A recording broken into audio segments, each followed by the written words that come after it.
Are you someone experiencing a change in your performance level in your job? Are you undergoing burnout, feeling inadequate? Are you unable to acknowledge your accomplishments? If you said yes to any of these signs, you may be experiencing what we know as imposter syndrome. And in this video, I'm going to give you the inside scoop on the tools that I use to personally overcome imposter syndrome and how you can be on your way to becoming a more confident nurse. Hey you guys, so we are on week 2 of our new nurse crash course. In this week, we are dealing with what we know as imposter syndrome. So imposter syndrome can actually reveal itself in many different ways in your life. It can come and go in various different transitions in your life as well. But here we're dealing with specifically being a nurse. So let's continue on and talk about some of the signs of imposter syndrome. Now, let's be honest, everyone is different. We're all individuals. So these signs can be unique to everyone. Some people can experience all of these signs. Some people can experience 1 or 2 of these signs. But here are the overarching signs that really define what imposter syndrome is. So the signs and symptoms of imposter syndrome include feeling inadequate, high stress levels, a change in your job performance, experiencing self-doubt and uncertainty, burnout, being afraid to speak about your feelings to others or ask for help when you do not know the answer to something, experiencing anxiety and fear in both when you fail and when you succeed at something. So I want to be a little bit more transparent and talk about how I knew that I was actually experiencing what we know as imposter syndrome. I started out on my new nurse journey, and even after having 4 years of nursing education, I got to the point where I was able to take care of my own patients. I never felt more inadequate. I felt like I didn't have the tools to adequately take care of my patients, even though I knew how to assess a patient, even though I knew how to pass medications. You guys, there was always something that I felt like I did not know, and I was always second guessing myself, to the point that sometimes I would walk in and I knew the answer, but I was scared to actually implement my own answer or do the thing that I knew was right because I felt like an experienced nurse could do it better or that I didn't know what to do. I was afraid to talk about how I felt with other nurses because I felt like people would find out that I wasn't truly a nurse. Even though I had passed the NCLEX, I went through school and I was working as a new nurse in an orthopedic unit. I still felt like I did not know enough. And I thought that this was something that only I was experiencing. So I want to let you know that when you are experiencing imposter syndrome, those feelings and those signs that you're experiencing make you feel like you are the only one experiencing these signs. But you are not the only one. We have all experienced imposter syndrome, and there are ways that you can overcome it. So let's talk about some ways that I personally have overcome imposter syndrome and how you can too. So what I have come to realize in my research and actually being a nurse and working with other people who are nurses, that nurses or individuals who actually take the route to become nurses are already high achieving individuals. They want to do the best. They want to be the best. They want to do things right. So imposter syndrome is something that's just going to result from that. And what's funny is nursing school actually paves the way for imposter syndrome to actually sprout up.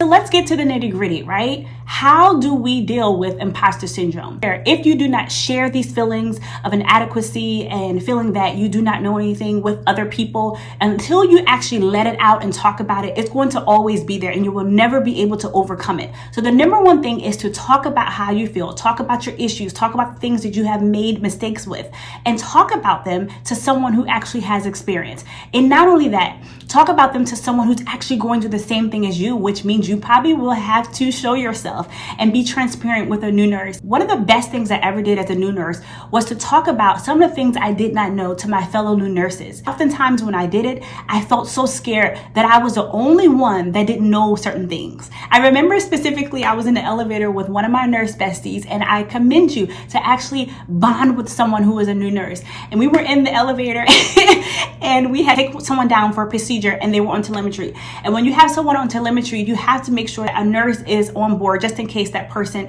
actually codes and you know what to do. So you have to have certification as a nurse and be BLS certified, right? And so we were in the elevator and and I already was rehearsing in my mind, God forbid this person goes into VTAC or this person does this. What do I do? I don't even know the first thing to do. And we had just dropped the patient off and we were coming back and we pushed the button to go up to our unit.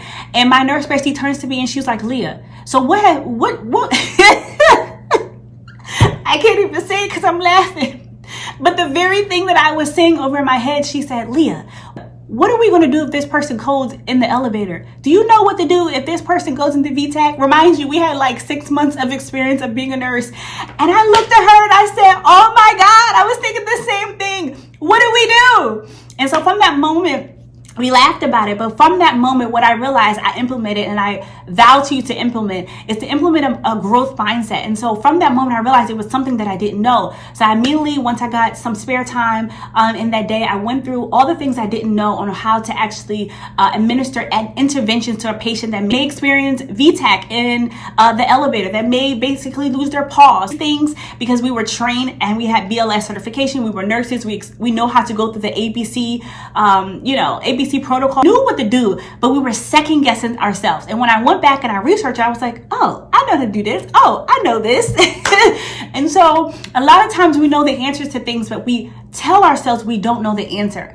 The number one thing I would commend you, again, is to talk to others about what you are experiencing, because you never know that they may be experiencing the same thing. But if you talk to someone who is experienced, they can walk you through on how to actually overcome some of those challenges and those mistakes that you may potentially make. So talk with others.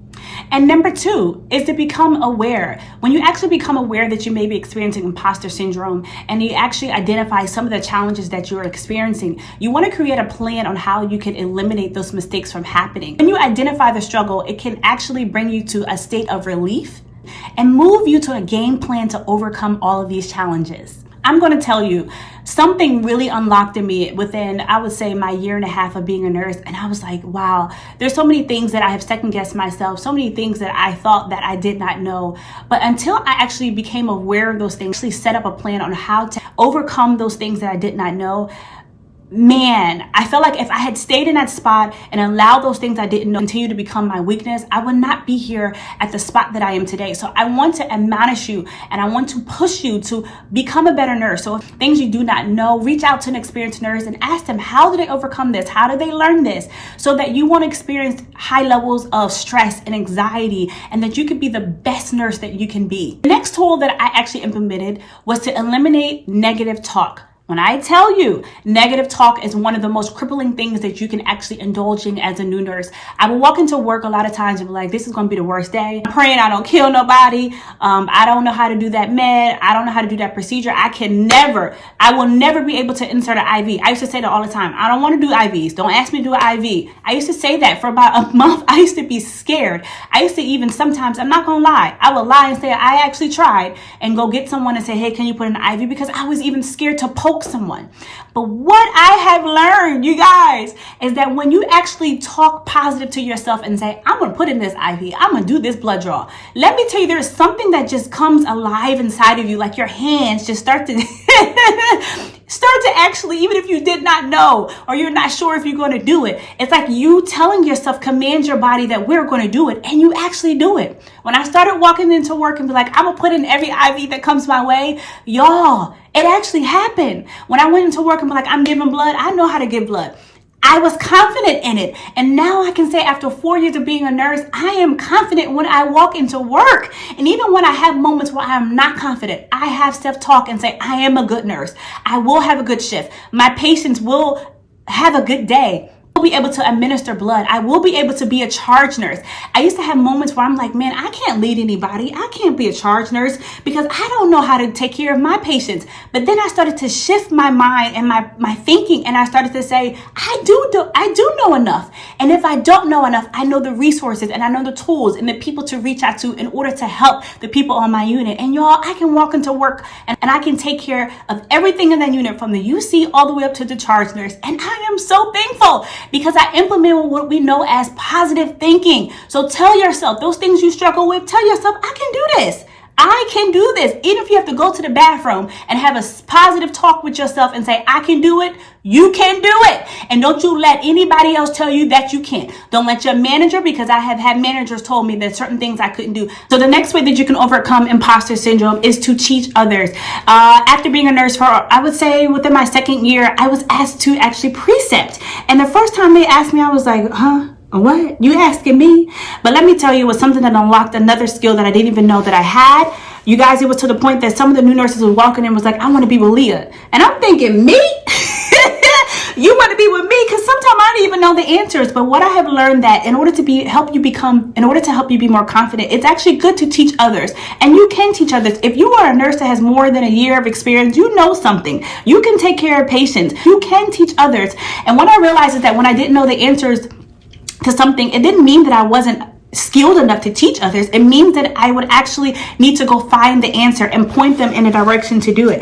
And what I also realized that when you're in nursing school too, a lot of times you would ask the professors questions and they would say, well, go look it up. A lot of times they didn't know the answer either. So it's okay. So that's another way that you can actually overcome imposter syndrome. Last but not least, reflect on the accomplishments that you have already achieved. Number one, being a nurse. Yes, you are a registered nurse, whether you have RN, BSN, whatever it is, you have earned those credentials, which means that you have enough skills, you have enough knowledge to actually be where you are. So don't allow your mind and your negative thoughts and people to make you feel inadequate, to rob you of where you are. So reflect on where you are, and it will cause you to become more confident and to propel you as a new nurse. You guys, I hope these tips have helped you. I know they personally have helped you, and I still utilize some of these tips even after being a nurse for 4 years, and I want to transition to other things. So use them. But we're not done. I want you guys to talk back to me. What are some of the signs that you experience as a nurse in regards to imposter syndrome as a nurse? And what things did you do to actually overcome imposter syndrome? Did you use any of the ones that I talked about? Talk to me and encourage your other nurses. You guys, I don't know where you are in your nursing journey or where you are in your nursing week, but I hope you have a wonderful week, and I'll be with you. And tune in to next week as we continue our new nurse crash course. Bye, you guys.